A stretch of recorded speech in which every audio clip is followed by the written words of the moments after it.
Welcome back to 101 East. 10 years ago, 16-year-old Churdak Gyatso made the journey from Tibet to Nepal. He's been living in Kathmandu ever since. Here's his story in his own words.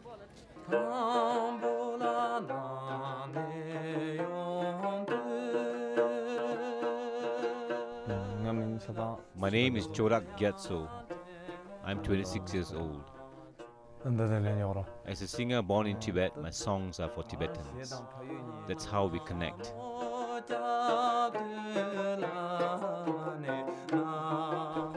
I write my own songs. Tibetans prefer poetic music and subtle lyrics. I want to do more in my future albums to achieve that. I left Tibet because my mother was already in Nepal. I missed her a lot, so I came over. It's better to be outside Tibet because that's the best way our children can receive Tibetan education. As for the hardships of daily life, it's the same anyway. We need to work hard. Life was tough in Tibet, but expenses were low. Over here, even if you make some money, you spend it all. We run a little restaurant. During winter, business is good. Other times, it's not.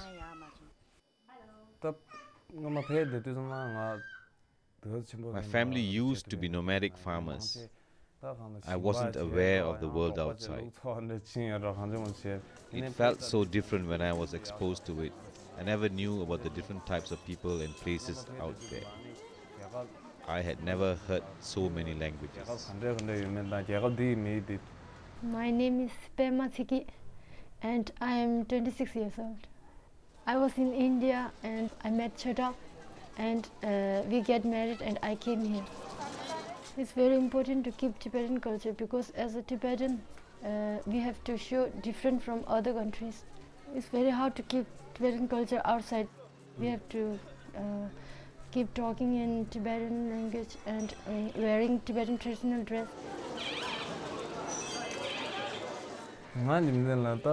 Tibetan identity is very much connected to our language. If someone says he's Tibetan but can't speak the language, he's not a true Tibetan. The story of one Tibetan refugee family in Nepal there. Welcome back to 101 East. We're having a conversation with Tenzing Chapel, who's a Tibetan journalist based in Nepal, with Kapil Shester, who's a professor at the local university, and Michael Dunham, who's an author and Tibet watcher. Thanks for staying with us today. Michael, let me come back to you. Just on the broader picture here, the idea that the Tibetan situation is going to get worse is one that seems to frighten everybody. How do you think this might be implemented? I'm not sure you're going to see a dramatic episode. I think that the way that the Chinese are best dissolving the Tibetan culture is by migrating people into Tibet from the mainland China. You see, right now, Tibetans are a minority in their own country. There's 6 million Tibetans as opposed to 7.5 million Chinese who have moved in since 1960. And the number is only going to increase with the advent of the railroad going into Lhasa. They have everything in place to make this more and more a land of China as opposed to Tibet. If you have children that you want to learn how to speak Tibetan in Tibet, you have a problem in sending them to school. If you send them to Tibetan-speaking schools, they cannot go on beyond secondary education. What would you like the Nepali policy towards Tibet be? We would really like Nepal government to support like Tibetans. If whatever Tibetans want, if they want a better life, like they want to choose to go to resell in the US, we ask Nepal government to give a simple exit permit so that we could have a better life. We Tibetans have been living here for over 40 years as a refugee, and we don't see hope of going back to our country. Does that sound like a plausible scenario?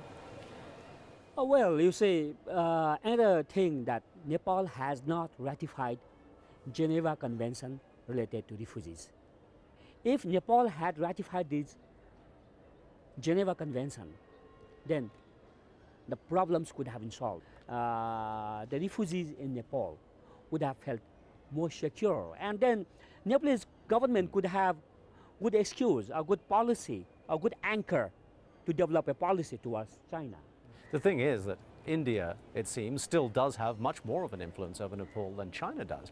Yes. Does this mean that as China becomes more powerful and more prevalent in the Tibet area, that dynamic is going to change and the situation might even worsen? Absolutely. It's going to make the Indians look at Nepal in a different way, and in turn it's going to make China look at Nepal in a different way.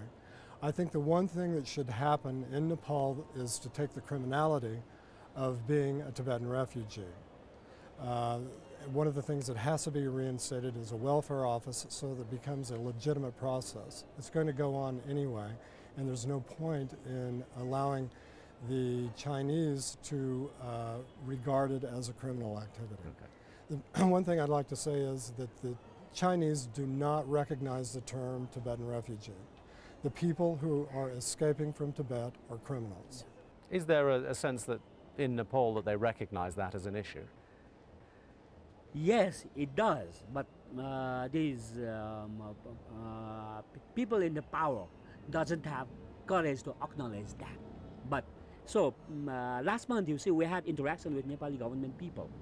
They said themselves admitted that they don't have a coherent policy, and so now our suggestion to government of Nepal is that once they ratify that international convention, that refugee convention, that will put Nepal in much more safer position. So Nepal would not be in the position to be bullied by either of the neighbors or some other international powers. And then, see, issuing this ID card, issuing the travel document can be regularized and can be, say, made and drafted at par with international standard. Having said all of that, though, Nepal has had a very long history of treating Tibetan refugees extremely well, of making their lives as easy as possible, of giving them citizenship, helping them go to India. Not citizenship.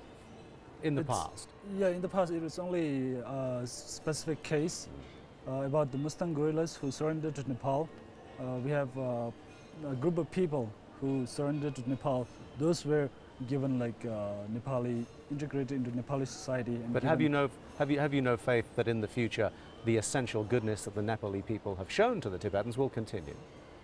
I guess their policy towards Tibetan will remain like this for some time, but whenever we go to Nepali authorities, like as on personal level, they always say like we don't have law here. There's no existing law regarding the Tibetan refugees. So what can we do to stop this or like that? And there we'll have to leave it. Gentlemen, thank you very much indeed. That's it for this edition of 101 East. We'll see you again next time.